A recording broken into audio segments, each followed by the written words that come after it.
You're listening to Inside of You with Michael Rosenbaum. How are you? It's one of those days. I just started going, this podcast is brought to you by... And I was like, Ryan's like, no, this is the beginning of the podcast. We're doing that first. We're doing the ads in a minute. Good Lord, my son. goodness. We're going to get to Alexander Ludwig. If you're here for him, please just listen here. And I would say if you'd like the podcast today, all I ask is like, hey, let's give this guy a shot. Let's subscribe to Inside of You with Michael Rosenbaum and listen, because we like the interviews. We like what he gets out of people. So I hope you'll do that. Subscribe on YouTube, on Apple, on Spotify, pretty much everywhere, and write a review. That really helps the podcast. And another thing are our handles. You could follow us and find out what's up with the old Inside of You podcast. And the handles are, Ryan? At Inside of You Pod on Twitter, at Inside of You Podcast on Instagram and Facebook. That is correct. Yes. Correct, sir. Yes. I want to say, first of all, thank you for everyone for coming out to see me play music on March 5th, last Saturday. It meant a lot to me. You know who you are. I appreciate it. Congratulations to all the winners of prizes. Also, you can go to the Inside of You online store. Smallville signed lunchboxes, me and Welling signed lunchboxes, autographed pictures of Lex, Inside of You mugs, Inside of You tumblers, shirts. All that stuff is at the Inside of You online store. You could also go to sunspin.com and you could book a Zoom with me. You could buy some cool swag, band swag, and follow us at Sunspin Band on all the handles, I believe it is. But that really is it. And of course, I couldn't do this without my lovable patrons. If you want to give back to the podcast, go to patreon.com/insideofyou. I will write a message right after you join within a few days, thanking you and welcoming you to a wonderful community. So patreon.com/insideofyou. This guy on the podcast today really needs no introduction. Ryan. But why don't you do it anyway? I really enjoyed him. Yeah. I really did enjoy him, and I learned a lot about Alexander Ludwig. Country artist, which he's great. Mm-hmm. He really sounds like he should be on the air. Yeah. Another thing, the show Vikings, a big hit. Mm-hmm. He was one of the leads in Vikings. And now his show on Stars called Heels with our good buddy, Stephen Amell. Right. So we had to get him on here. And he really opens up. He opens up about alcoholism, drug addiction, things like that. And I think you're going to really enjoy this. So without further ado, let's get inside of Alexander Ludwig. It's my point of view. You're listening to Inside of You with Michael Rosenbaum.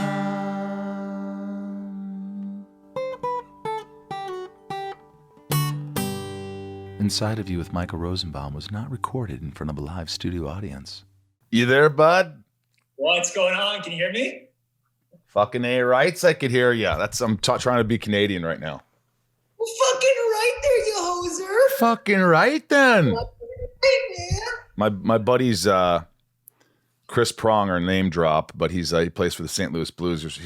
He's from Dryden, Ontario, and they just put his jersey in the rafters last night. And no way. And he gave a speech, and then he downed an entire beer like a true Canadian in front of all like 30,000 people. He just downed a beer. Chris Pronger, dude. That I remember watching him play as a kid. He's amazing. Oh yeah, he was chippy. Weren't you? I know he's listening. He listens to the podcast every once in a while. He was always the guy that you wanted to be when you played the video games. Oh yeah, in the NHL. I always wanted Chris Pronger. Yeah. Yeah, the tough. You could just destroy people. You know who's a fan of yours? Another hockey buddy of mine. I told you about Burnsy. Brent Burns from San Jose. Burnsy. Man, he's such a beauty. He did a cameo on Vikings. Right. Yeah. So we've kept in touch a little bit. He's just what a good. I love when good things happen to good people. Yeah, he was a big fan, and he just got to be on Vikings. It was like a dream for him. He was so pumped. He loves that show. He's like, Alexander. By the way, I was thinking about this because I haven't really heard someone say your name, but like I think of Ludwig van Beethoven, so I think he's got to go by Alexander Ludwig. Yeah. He was actually my great grandfather. No, he wasn't. You fuck. I'm like, how's that possible? His first name was Ludwig, not his last name. That's true. That's true. I'm just an idiot. That didn't even work. No, it kind of worked. You still almost got me. People ask me how I pronounce my name, and I still don't know. Like everyone says it differently. It's like even my parents. Like sometimes it's Ludwig, sometimes it's Ludwig, sometimes it's Ludwig. So I kind of go in between. I just say Ludwig. You say Ludwig. You know, that's funny because I say Rosenbaum, and my dad just gets pissed off. I've talked about this. Hold on, I'm just fixing shit. But my dad says, "What's your name?" I go, "Michael." He goes, "No, your last name." I go, "Rosenbaum." He goes, "Your last name's Rosenbaum?" I'm like, "Yeah." He goes, "It's Rosenbaum." I go, "Look, buddy, I'm not saying, hey, I'm Michael Rosenbaum to everybody. I'm just going to say it's Rosenbaum. You throw it away. Throw it away. Ludwig. I'm Alexander Ludwig." He gets so pissed. You know? Yeah, I mean, it's funny. My dad always used to be, he would always, I think it's maybe that generation too. Like my dad always said, your name is not Alex. It's Alex. I named you Alexander, for a reason. Right. Right. And like my buddies would be like, "Hey, Alex," and his name's Alexander, or like, but now it's whatever. Some people call me Xander. Some people call me Z. Some people call me Alex. I've given up. Can I call you? I'll call you Wig. What's up, Wig? No, I didn't. Wig. People call me Luddy. Ludwig. Yeah. Hey, Lud. What's up? Yeah, Lud. Yeah. I love it. I love it. You're in Canada right now? No, I'm in Atlanta. You're in Atlanta. What are you filming? Are you allowed to say? No. Yeah. No. I moved here when we did Heels because I took a shot in the dark, and like one of my biggest regrets when I did Vikings was not buying a place in Ireland, and I was just like, you know what? Regardless of whether or not Heels comes back, I love Georgia and like I love the South, so I'm gonna move here, and it's close to Nashville. So for music stuff, it made a lot of sense. So we just took a shot, and people thought we were crazy. And now that we're coming back, we're geniuses. Yeah, exactly. You got the place in Atlanta. Because I didn't realize this, but you really are a country boy. I mean, you ride horses. You listen to country music. You play country music. I listened to your album, and I was like, holy shit, he really digs deep. Yeah. Thank you, man. Thank you so much. I don't know how, like, it's not like I grew up on a farm. I grew up in Vancouver or just outside, but I spent all my inspiration came from being outdoors and being like in the mountains. And my family and I would always go to Montana and ride there. And there's a dude ranch there. And I fell in love with just that whole way of life and I think what I love about it so much is just to what it speaks to. Like, especially in our industry, we're always looking for like, I think the next win or the next thing. And it's just a reminder to like, just take a step back and just enjoy the little things and what actually matters in life, Yeah. Do you do that? Do you still to this day, are you someone who wakes up and goes outside, does something outside, outdoors? Are you always outside? Because I'm a little bit of a, what's it called, Ryan? A hermit. Yeah, or whatever. I kind of like, I like staying in the house. It's hard to get me out unless I'm playing something competitive or a sport or something like that. I don't, but I got to try and get out of my comfort zone this year and start to do more hikes and things like that. But what do you do to relieve stress and things? I skydive. That was like, I have my A license, so that's something that I would do. But when I'm under contract, I can't do that. So I love surfing, but I'm not in LA. So now, I do. My dream is to always have a ranch. I've always wanted to have a ranch, and preferably a ranch on the lake, which is a hard one to do. But that is the dream. And when I first moved to Atlanta, I was spending all my time outside and building shit, and just trying to learn because I've never really had a place where I can do that.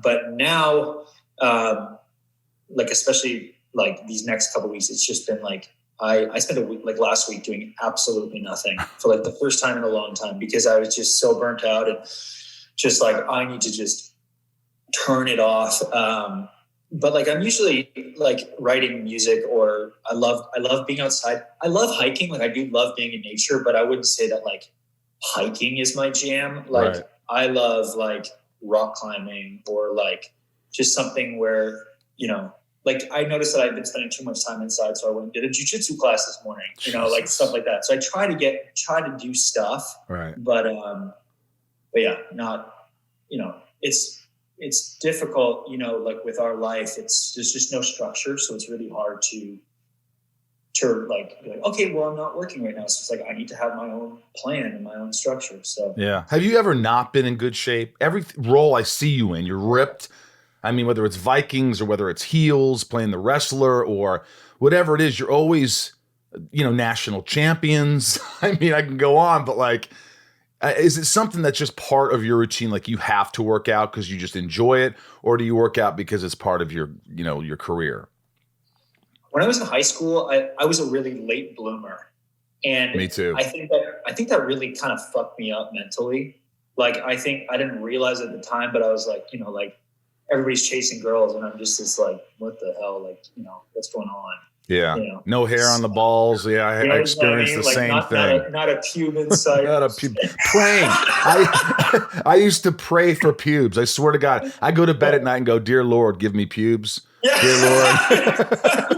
Like really though, like that shit messes you up as a kid, and especially when your friends are like amazing athletes that are, and then when I finally hit, puberty, I think I got mono, so I lost like a ton of weight. And I think right after I got over that, I was like, I am just making a serious lifestyle change. And I literally lived in the gym.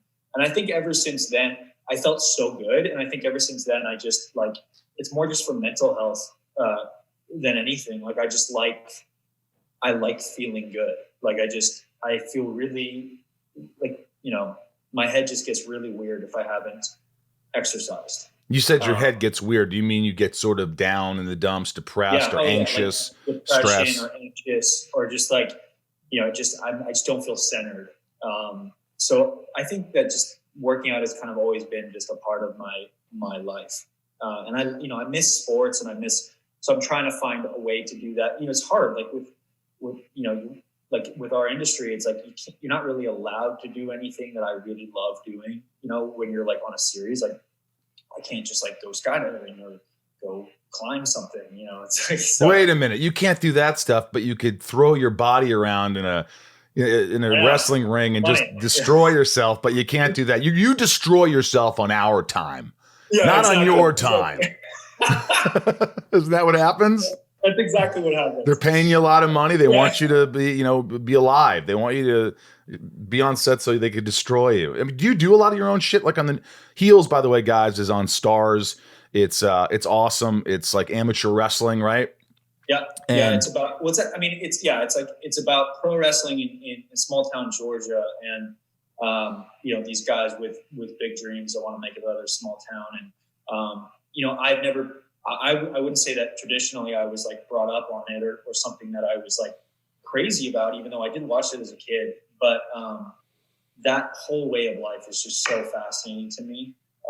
Just what these guys put their bodies and minds through for their dreams is really inspiring. I mean, these guys, they use and abuse their bodies on a regular basis. They got no help, and they're just driving from town to town just to, it's their version of the NHL, right? Or the NFL or whatever. So I became an actor to be able to tell stories about things that even I don't know about. So that was really exciting. Yeah. But yeah, like it's so funny. I love when I hear actors go like, "Oh yeah, like I do all my own stunts." I'm like, "You're so full of shit, man." There's one person in the world that does all his own stunts. That's Tom Cruise. But Tom is a certified stuntman, and like when you get to that level, I think you can demand certain things, but for me, like I will happily do stunts, but it's just, you're not an idiot. You know when to walk away.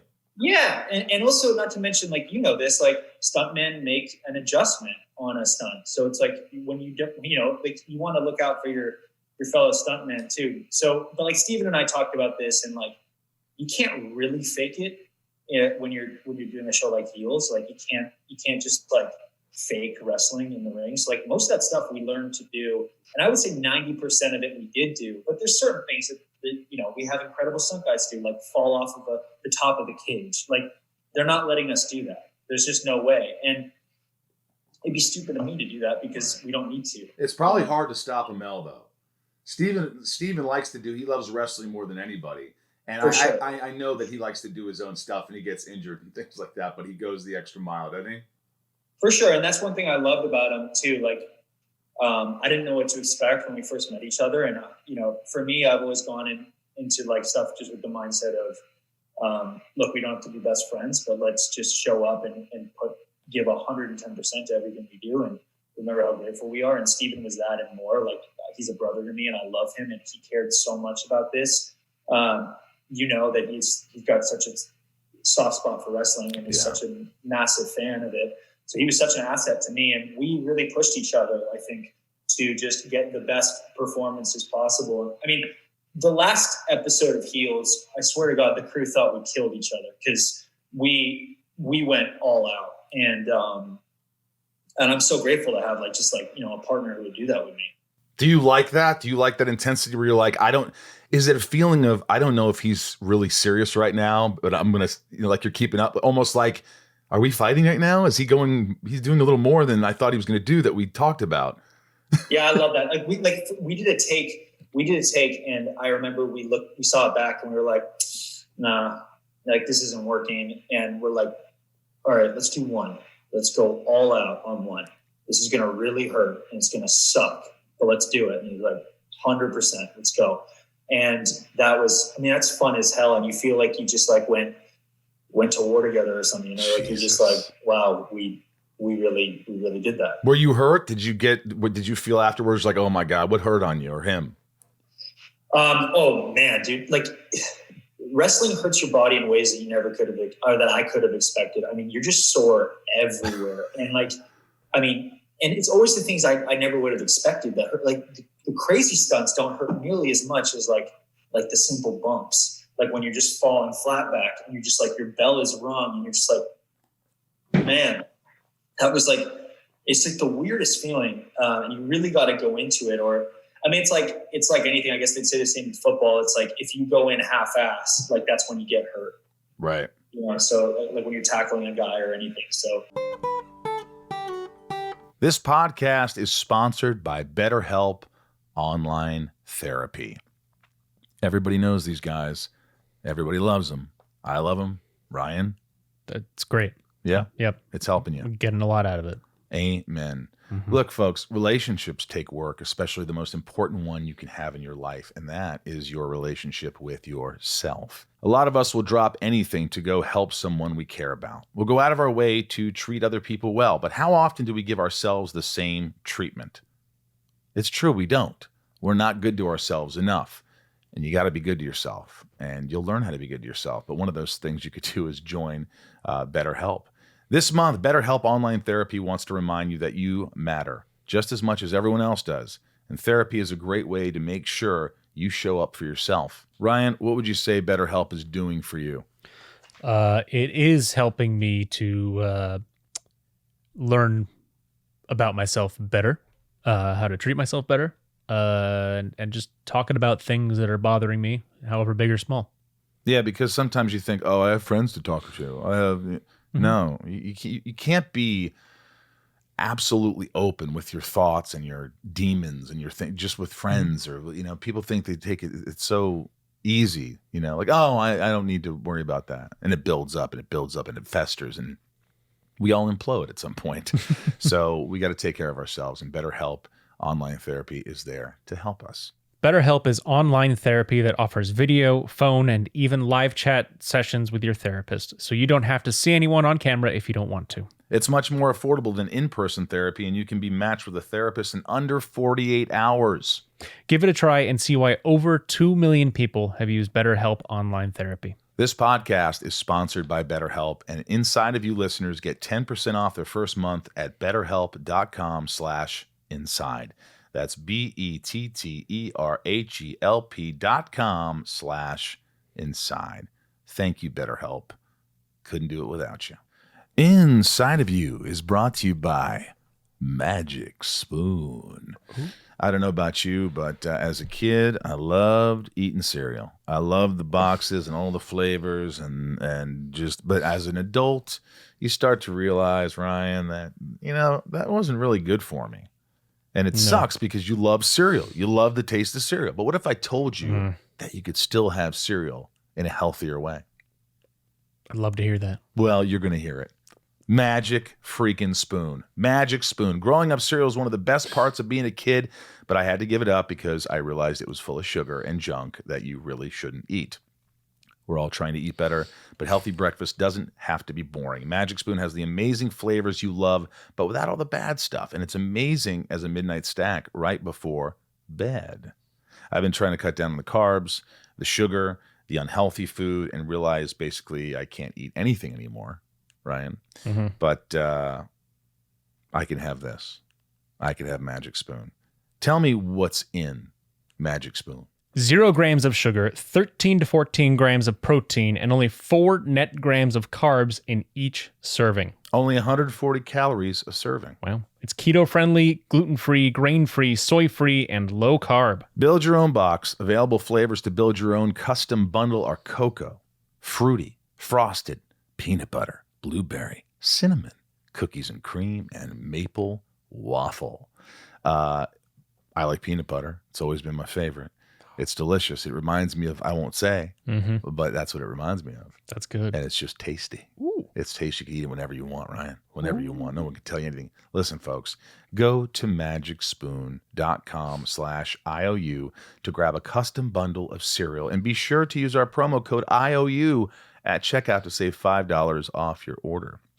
A lot of my friends say, is this Magic Spoon good? I know you have to read these spots, but is it good? I'm like, yeah. Why don't you taste it?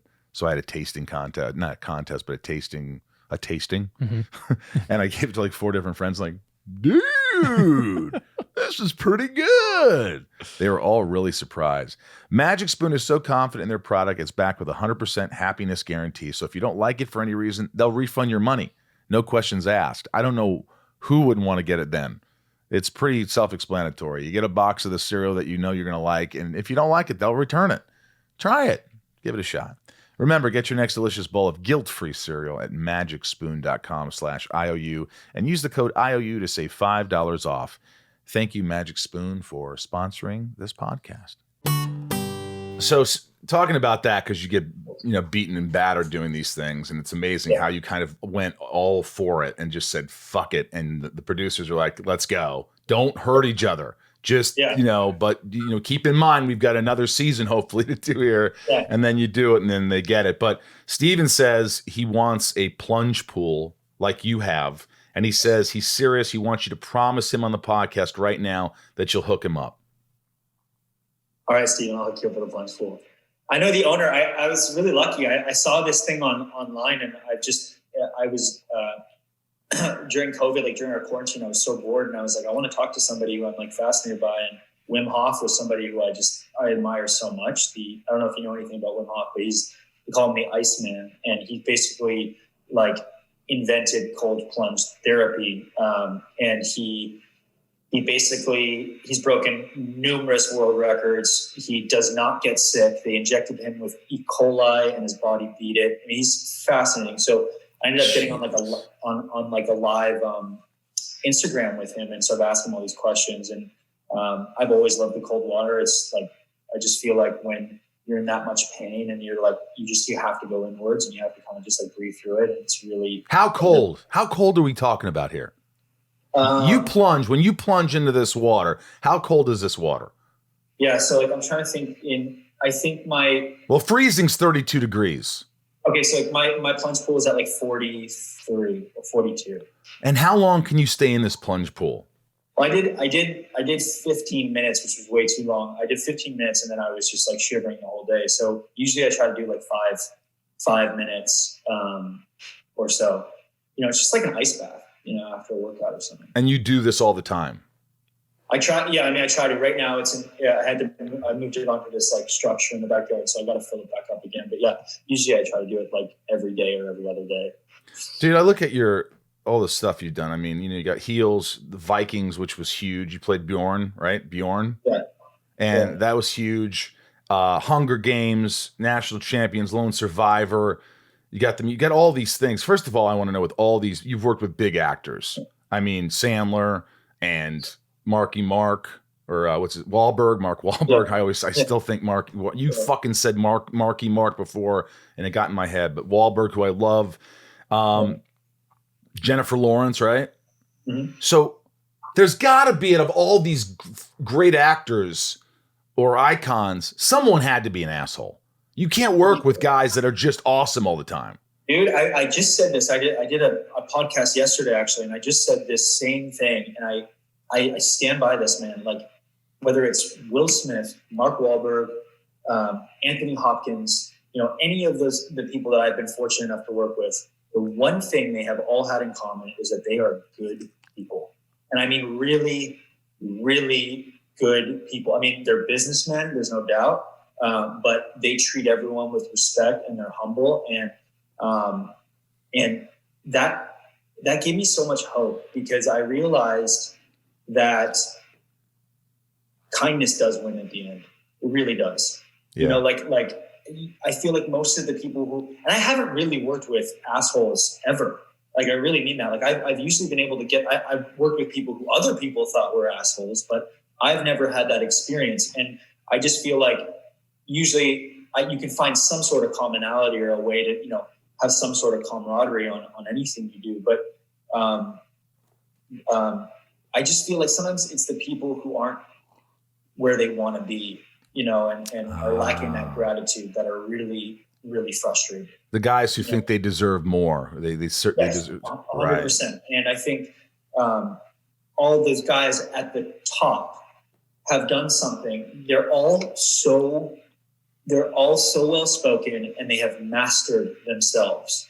And I think that, some people always ask me, like, Alexander, like, why do you do all this stuff? Or like, why do you speak the way you do? And I'm just like, man, like, in this business, and this too, like, you have to master your emotions to survive.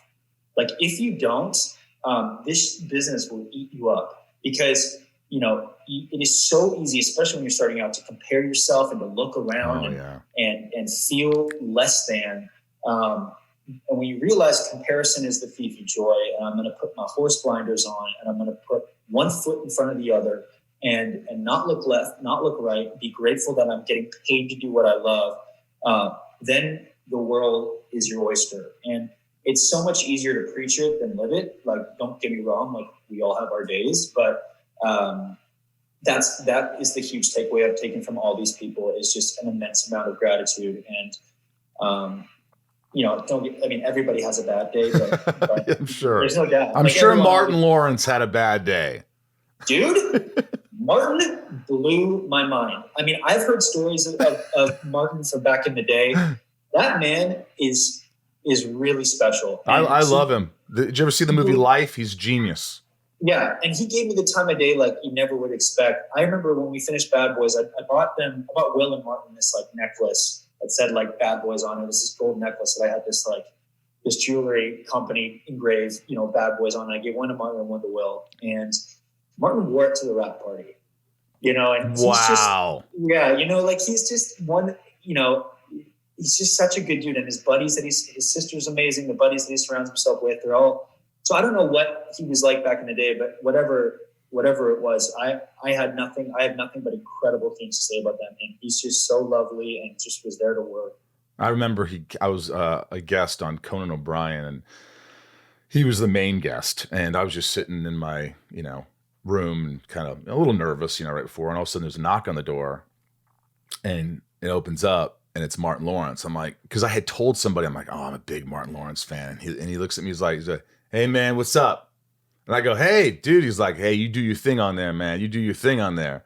And I'm like, he just came over to give me a hug, and then I quoted the movie Life, and he go, I just said something like, oh damn, Ray, I got my big toe caught in a bottle. And he just started laughing. He's, what? How do you know that? He just like is a random quote from this movie. And he was so sweet. That's why I thought, because I heard stories too, but my meeting with him, he went out of his way to be kind. So I hear you. I love that. And like, imagine that's the other thing is like, I think it's really important to hold judgment until you meet somebody in person, because like, imagine if everyone was watching you all hours of the day. I mean, we've all had a bad day at a supermarket or at a fucking gas station. I mean, like you know what I mean? Like the difference is that this has become so public. I think, I can't imagine that kind of toll it would take on you. So, I mean, I absolutely love Marty Marr, and I can't wait to work with him again. You said thief of joy, comparing yourself to others. Comparison is the thief of joy. Comparison is the thief of joy. Yeah. Boy, we, in this podcast, we definitely talk about comparing yourselves to other people and like, why does he have that? And why don't I have that? And why I'm this? And, we all do it. I've done it. And it's the thief of joy. I like, well put. Yeah. I mean, it's important, it's so important to remember, like, even the shittiest days, man, there's somebody in the hospital with fucking COVID right now begging to be in our position, or cancer or anything. And, I think it's natural to want more and to want to push yourself. I always tell people, trust that it's going to happen, just never how you expect it to or when you expect it to. Right. And enjoy that journey that is life. Because anything that I missed out on, looking back, it was the blessing in disguise, or anything I thought that was a bad experience. There really are no bad experiences because it makes you who you are now. It's just good perspective. Yeah. And you're only 29. Is that right? Yeah. You're 29 years old. You seem like such an old soul. Like, you know what I mean? Like you've kind of lived in a lot of ways. I don't know if working in Ireland and kind of being thrown into that you learned a lot. I don't know what it is. I mean, all my friends were, my whole life I've been in their 40s and, mid 30s or 40s or 50s, like, cause I've been working since I was a kid. So I think that's just the kind of people I always gravitated to. And then I think just by osmosis, I started just picking up things. And, you kind of got to grow up quick in this business as well. But I certainly don't feel young anymore. Like, you know what I mean? Like I was just talking to my buddy the other day. I'm like, I'm about to be 30. And again, this is another thing. Like you got to check yourself on this shit. It's like, man, I'm about to be 30. Like, aren't I supposed to be here? It's like, hold on. Like stop putting these bullshit time frames, because we all have those that we have this clock in our head. Like, I'm 40. I'm supposed to be here at 40. So, no, you're not. You're supposed to be exactly where you are. Yeah, 49 here, buddy. I'm about to be 50. No, you're not. No, you're not. Yeah, I'm going to be 50 this year. Can you believe it? No, you're so full of shit. I swear to God, and I will say this: I don't dye my hair. I don't dye my hair. I get a few grays. I feel like shit, but I don't have gray hair. I actually don't believe you. I swear to God, look online. I'm 50. I mean, I could play 41 with makeup. Wouldn't you say, Ryan? I have more gray hairs than you. Yeah, I don't get a lot of gray hairs. I don't work enough. You can play 35, man. That's I wish. No. What? I'm telling you. Are you looking it up? Yeah. He's actually looking up to see how old I am. I'm telling you, I'll be 50. Dude, that's fucking... Yeah, I know, man. It's pretty crazy. Hey, you've been doing this, like you said, since you were a kid. You've been doing. Did your mother and father want you to act? Is it something that they supported, or is it something that they're like, you're not doing this? It was actually the latter. Yeah, my mom actually used to be an actress, and she was in Friday the 13th, Part 8. Get out! Claim to fame, and she's really talented. And she, I really wouldn't be here without her. Like she was. I told my parents that this is what I wanted to do when I was about 9, and they were like, "No, there's no way we're gonna do this. You're insane." But how I took it was that they believed I could do it, and that's why they were scared. Like what if he gets success early, and what if this happens? You look at all these young kids who've had success, and they get so messed up by it. But fortunately, I ended up stealing my mom's phone, calling her old agent, asking for a meeting. And you called her old agent and asked for a meeting. Yeah, because I knew her name. So I called her and I asked for a meeting. How old are you at this point? How old? At that point, I was probably like 12 when I ended up doing it. Or I was probably 9 actually. You were 9. Yeah. You call your mom's agent, say, "I want to be in Friday the 13th, Part 9." Now, what do you say? What do you say to this agent? And I'm like, "Hey, my name's Alexander, and I want to be an actor, and I know you used to represent my mom, and just give me a shot. Won't let you down." And then she was like, fine, I guess I'll give this, this kid a shot. And I went out for my first audition ever, and I booked it. And it was a Harry Potter toy commercial. Awesome. Called The Slime Chamber. And to date, it's the best payday ever because they gave me the toy. And like, and obviously, like, what a way to start. And then, of course, I realized shortly after just how hard this was going to be. And then over the years, I got very lucky. Like, I was never really catapulted. I was always just constantly working, but never catapulted into something that I couldn't really handle at the time. Wow. Which I'm grateful for. That's guts, man. That's guts as a little 9-year-old calling mama's agent. Yeah. That's hilarious. And then, I mean, so you started getting some success right after that, right? It just, from there, you kind of took off and started doing these movies, right? These little movies. Yeah, like I started doing like TV, like movies of the week and commercials and all that. And then I booked my first big gig that, was like really did change my life, which was called The Secret, The Dark is Rising. And I was 13 years old, and I had a casting director in Vancouver really, really vouched for me. Fox Studios flew me out. I did like 16 auditions for this part. It was insane. Wait. Did you, come on, seriously? You did 16 auditions? No, dude, I shit you not. It was because I was so green and I was such a kid. Like, they liked me a lot, but they didn't know if I could do it. And I was up against like the kids who I would realize I would be up against for the next 10 years for stuff.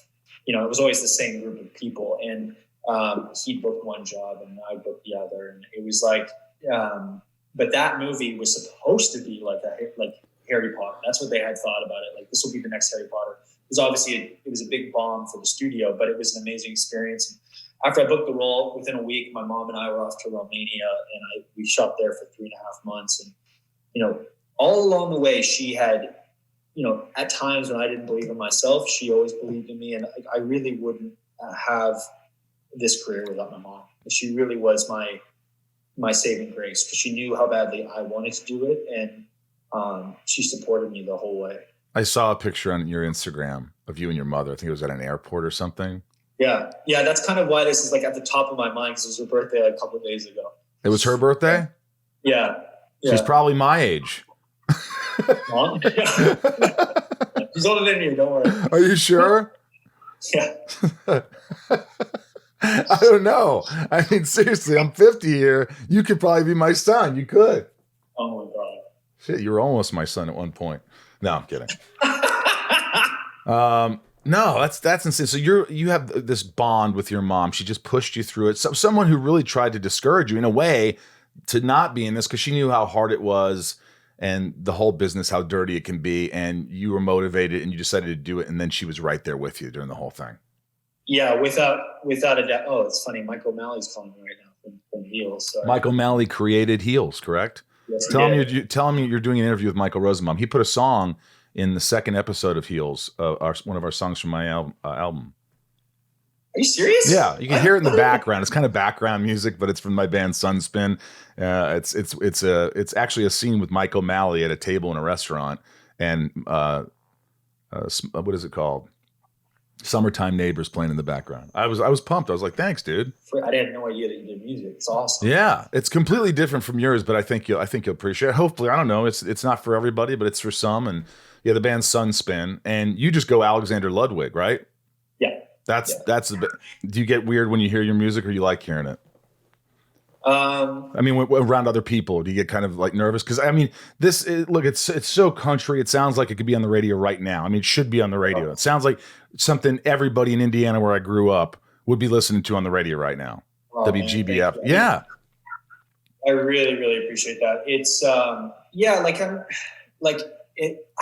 think I'm just that way. I think I've realized that I'm just that way with everything, and I think maybe a lot of artists are. It's just like you always feel like you can be better. You can be better. You can do better. So it's hard.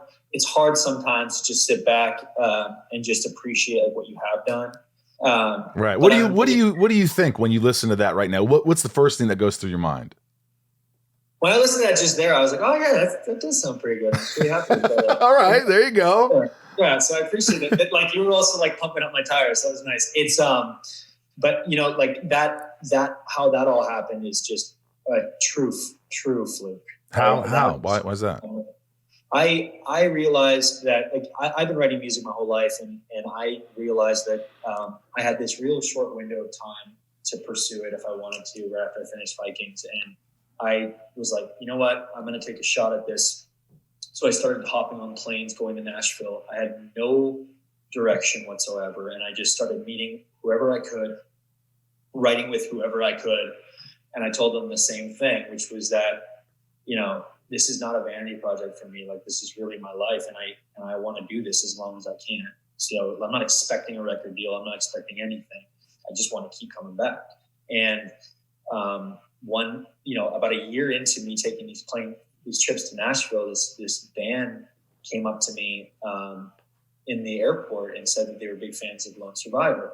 And they're like, what are you doing going to Nashville? And I was like, well, when I wasn't shooting Vikings on the weekends, I was in the studio recording a demo.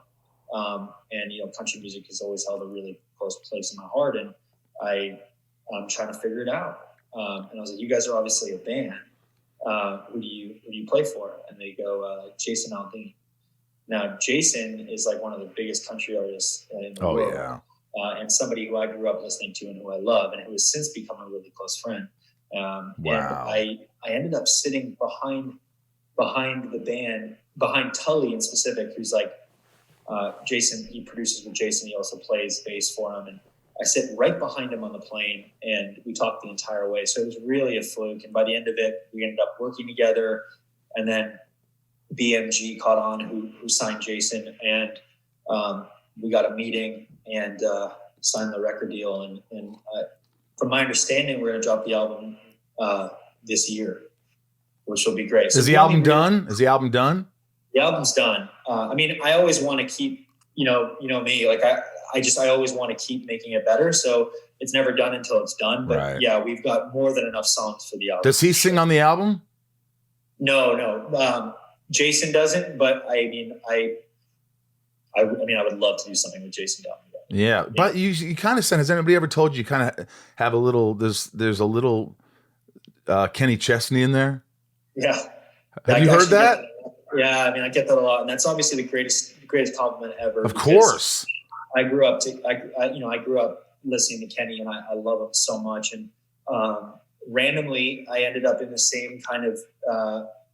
Everybody in Nashville knows each other, so I started writing with a lot of the guys that wrote a lot of Kenny songs as well, and I'm a huge, massive fan of him. So that's just nothing but a compliment. If I can be 10% as great as he is, I'll be happy.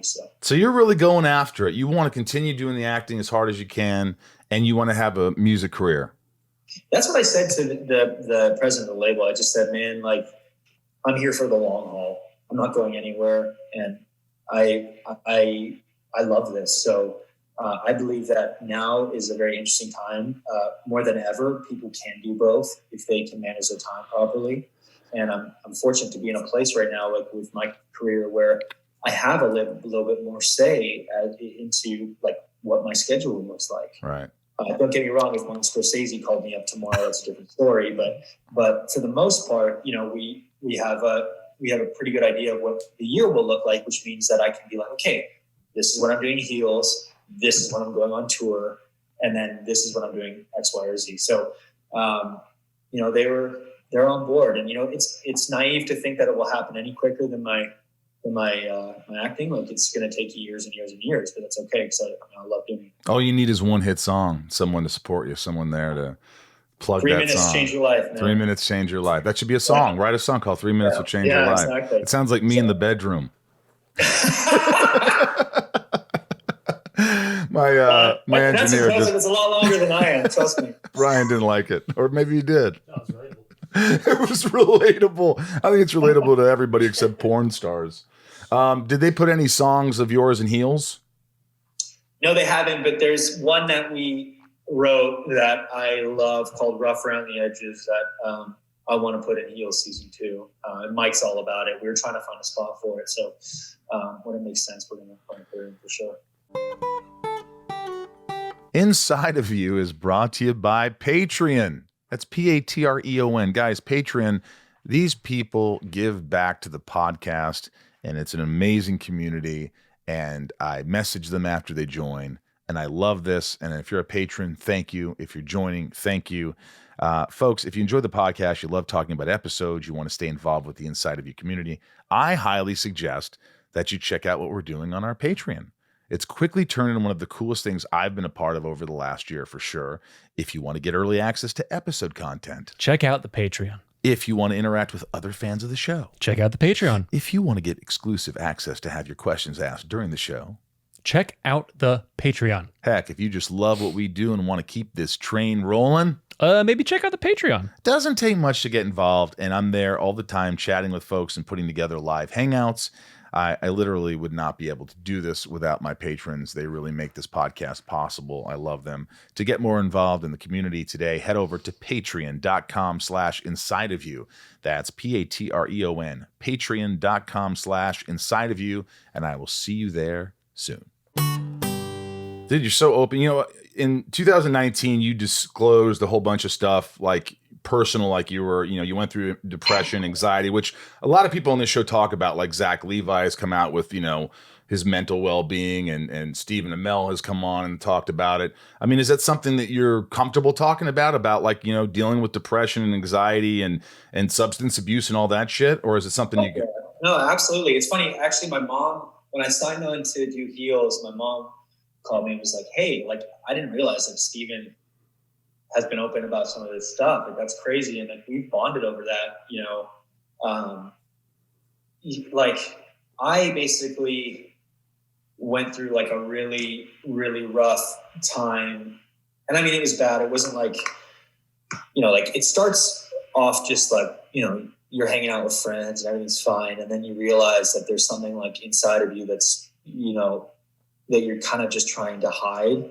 And I ended up, long story short, like I ended up checking myself into rehab for like 50 days in Arizona. And I just was like, I'm going to lose my career, or even worse, my life, if I don't get this together. And like, I want to be a good father and a good husband and a good friend. And I'll be none of those if I don't get myself in check. So that was an incredible experience and one of the greatest experiences of my life. Yeah, man, it's been a hell of a journey, and it's really crazy to be on the other side of it. I mean, it's never done, but having people reach out now that are my friends or people I look up to for help, and you realize just how wide this is. I mean, Right. I lost a friend to addiction 6 days ago. Wow. So yeah, it's like, I'm sorry.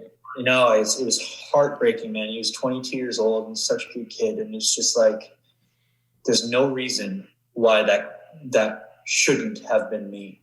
And, Because you were that bad. oh yeah. Yeah. Like I would go missing for days, and like, it was, I just think I had a lot of demons. I had to really, the hardest part is like, I think you medicate with whatever you have, and whether it's drugs or alcohol.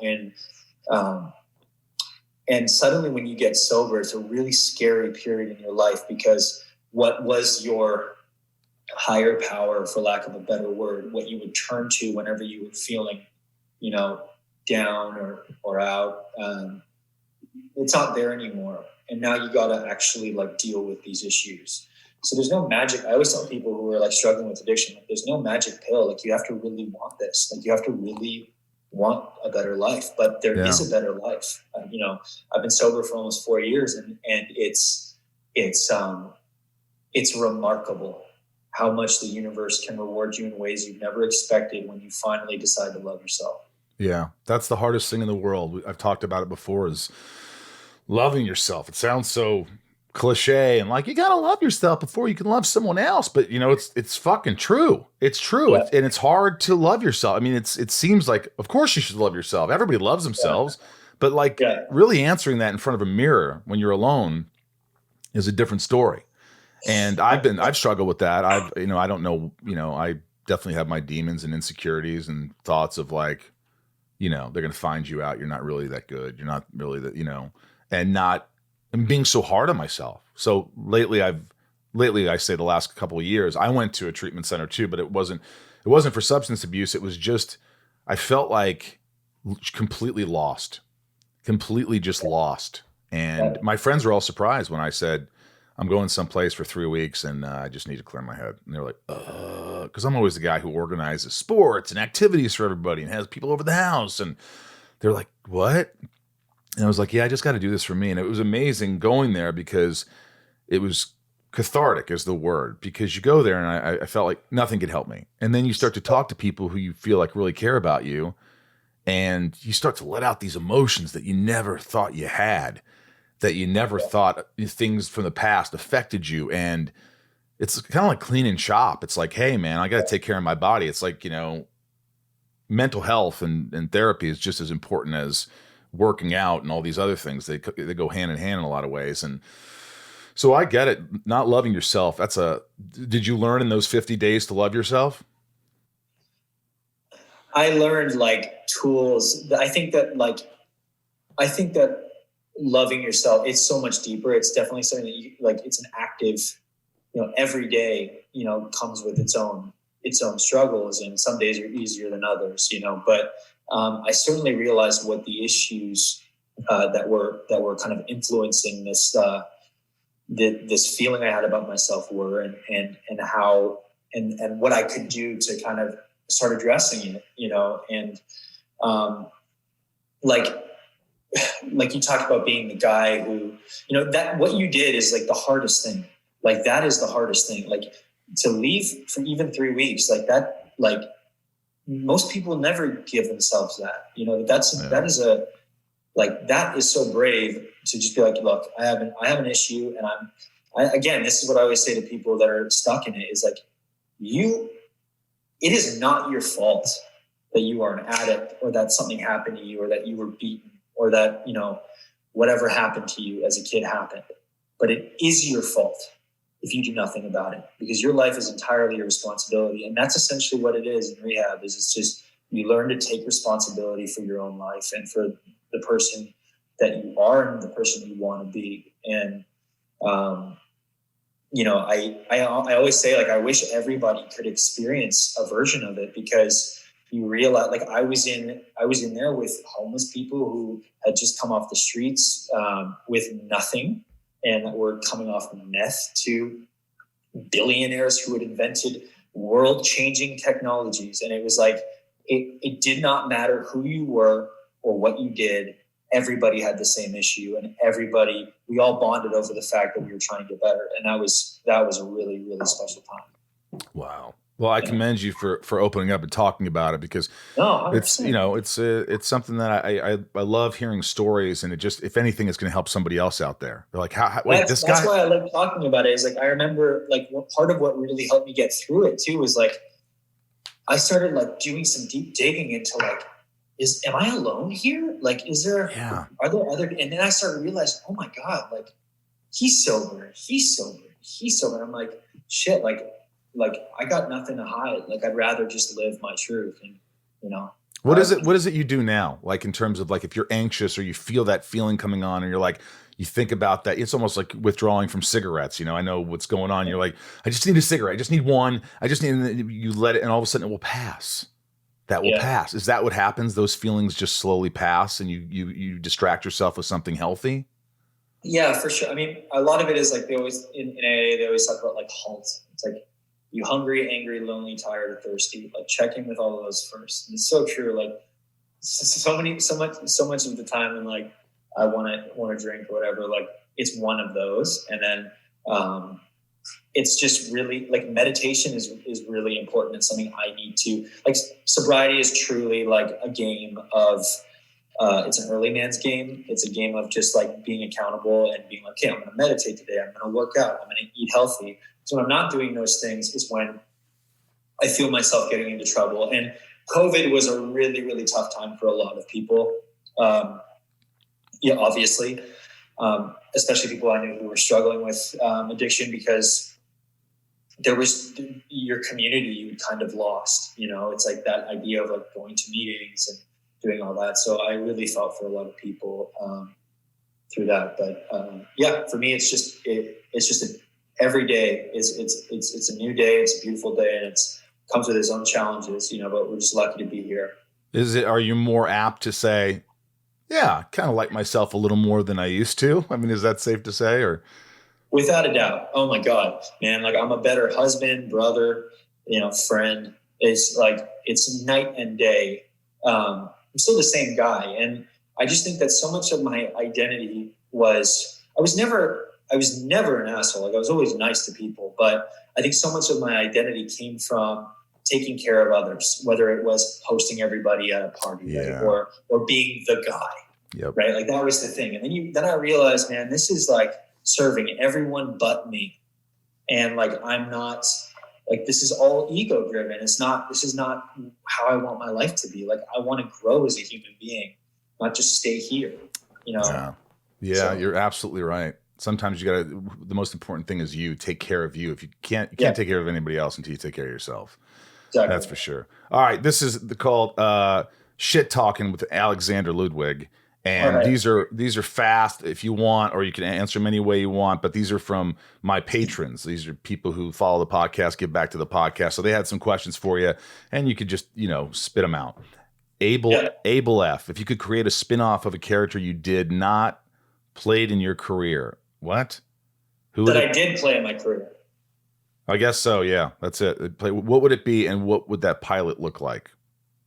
And it would be about Bjorn Ironside for sure, because there's so much to that character that we didn't get to explore on Vikings.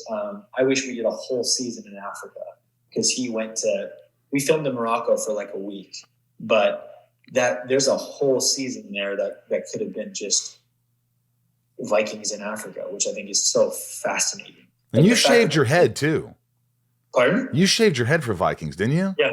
I mean, not many people shave their head. I shaved my head for Smallville. You shaved your head for Vikings. Yeah, that's true. We got that in common. Yeah, we got that in common. It's crazy, man, too. Like, I just, the world is so, I'm sure you've had these experiences too, but one thing I love about this industry, like, I grew up, like, watching Smallville.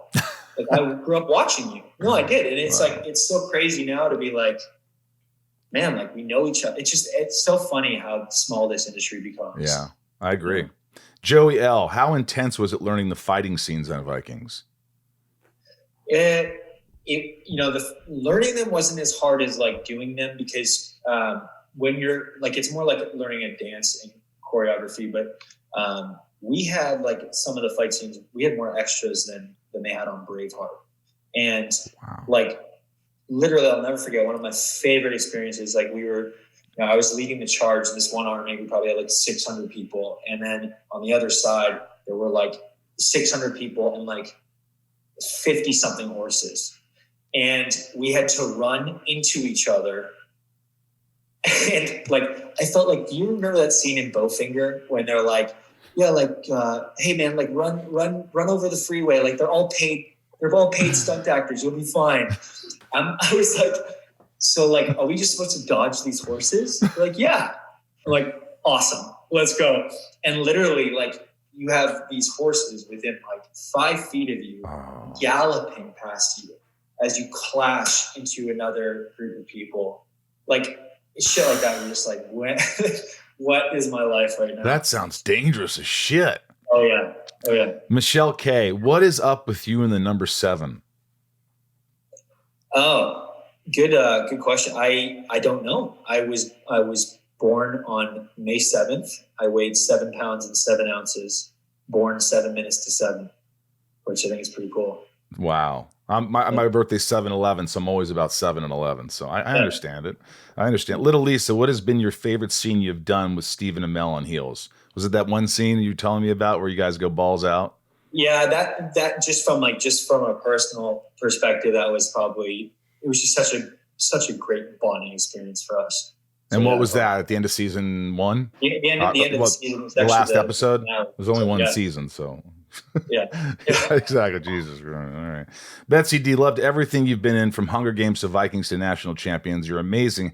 However, your music is also fantastic.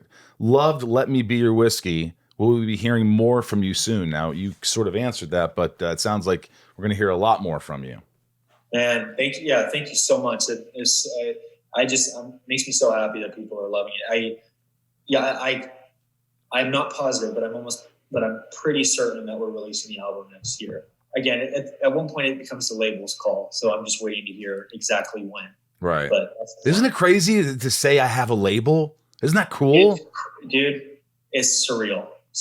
And have you played live a lot, or are you going to start playing? Yeah. No, I played a show in Nashville a couple months ago. I opened up for Easton Corbin in Georgia and Douglas, just to get my feet wet and just, Were you nervous as shit?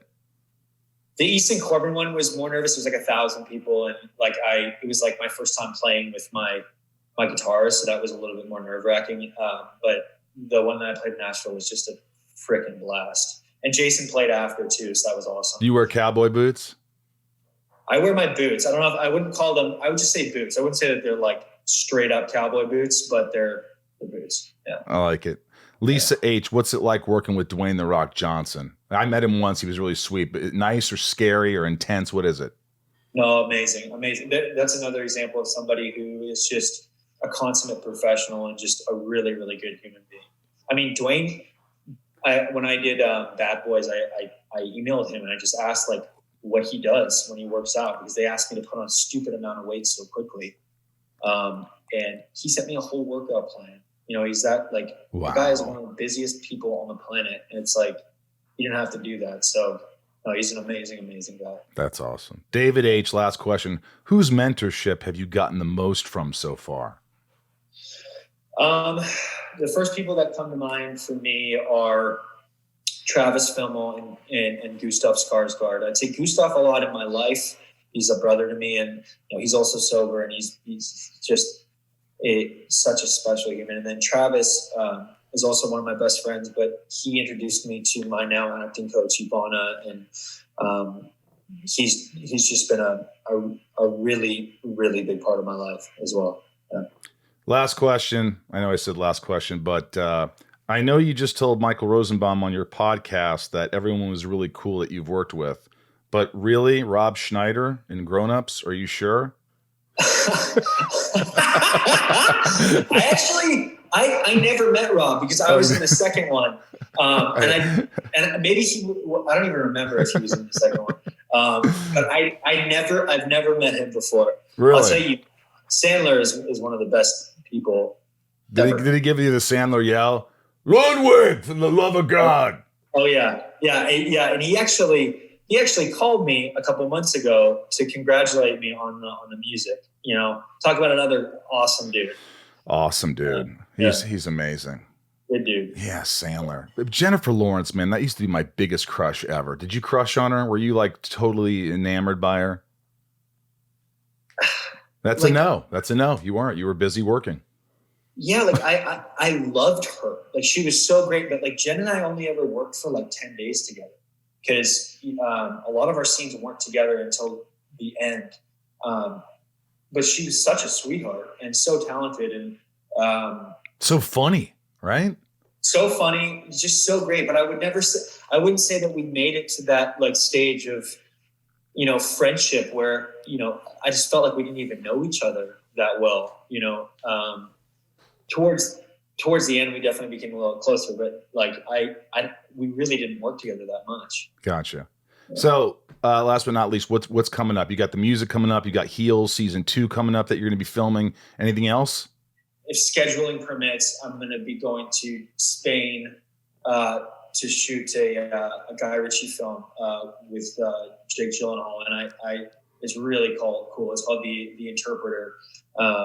So I'll be going to do that, which I'm really, really excited about. Wow. Did you have to audition for it or just got an offer? No, I read for that. Did you have 16 auditions?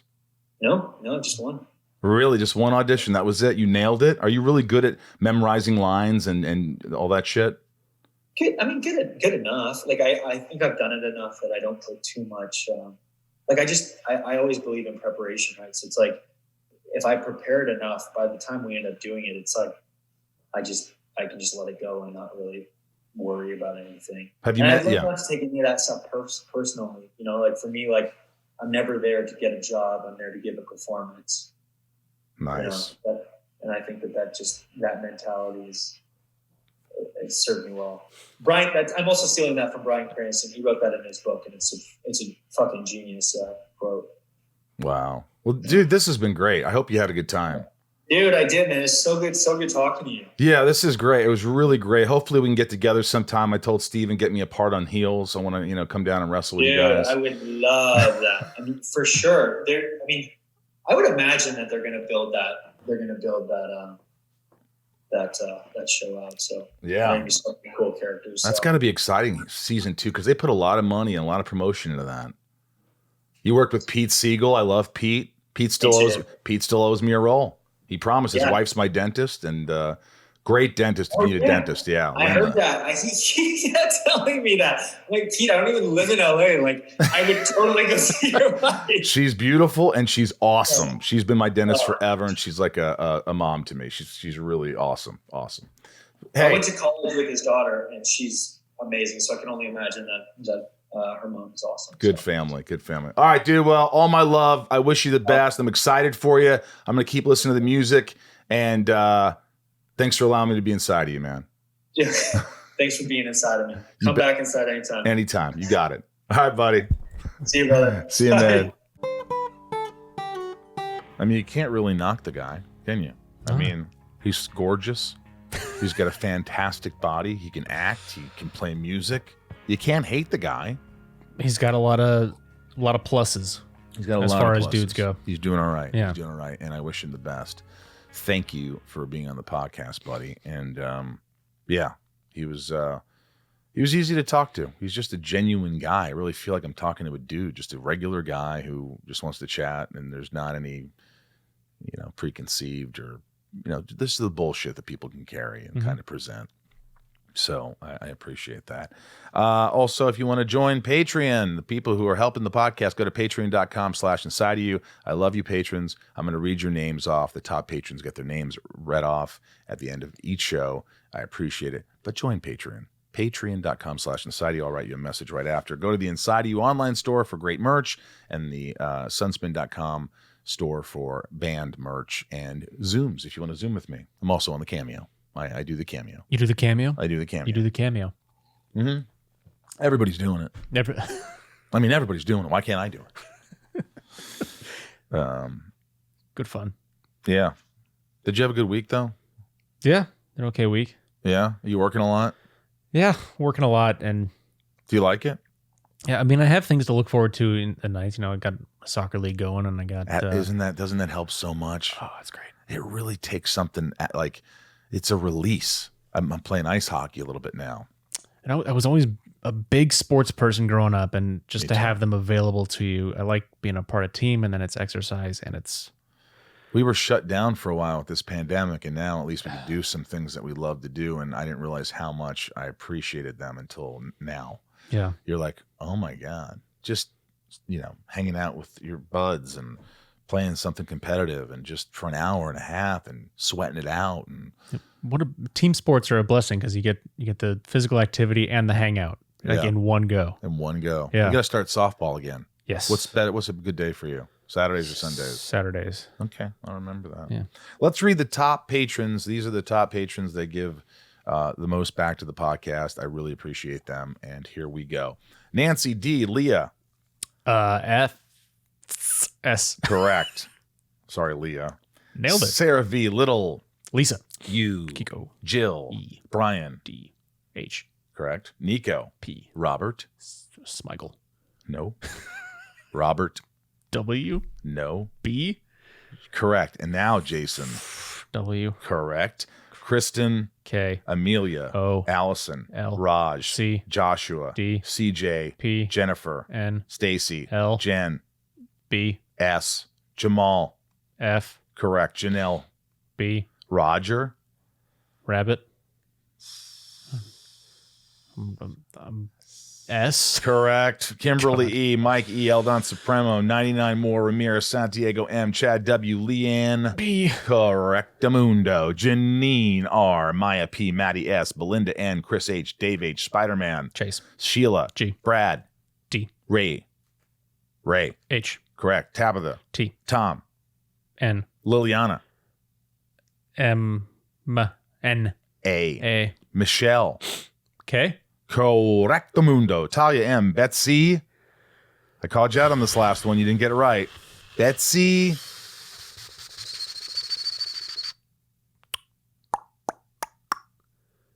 D. Correct. You got it. Chad L, Rochelle, Marion, Meg K, Trav L, Dan N, Big Stevie W, Angel M, Rhiannon C, Corey K, Super Sam, Coleman G, Dev Nexon, Michelle A, Jeremy C, Cody R, Gavinator, David C, John B, Brandy D, Yavor, Camille S, The C. Joey, Pants. Joey M. All right. Hi, Joey M. Willie F. Christina E. Adelaide N. Omar I. Lena N. Eugene and Leah. Chris P. Corey, Patricia, Heather L. Jake B. Got a few left here. Try to remember these. James B. Think James Brown. Bobbit. Like Bobbit. Lorena. Bobbit. Pull it. Ed. Huh? Ed. Asner. Ed A. Ed A. Ed A. Mate. Abol F. Mm-hmm. Joshua B. Mm-hmm. Because he's cool.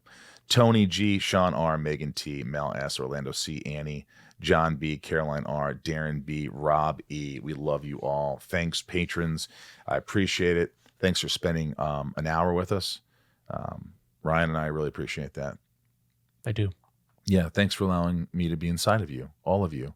And until next time, from the Hollywood Hills in California, I'm Michael Rosenbaum. I'm Ryan Tails. That's damn That's right. We love All you right. guys, and thanks for tuning in. It really means a lot to me. Go get people to subscribe, will you? And most importantly, be good to Get yourself. vaccinated. Oh. Be good to yourself. What'd you say? I said get vaccinated. Oh, well, just be good to yourself. We'll see you next week.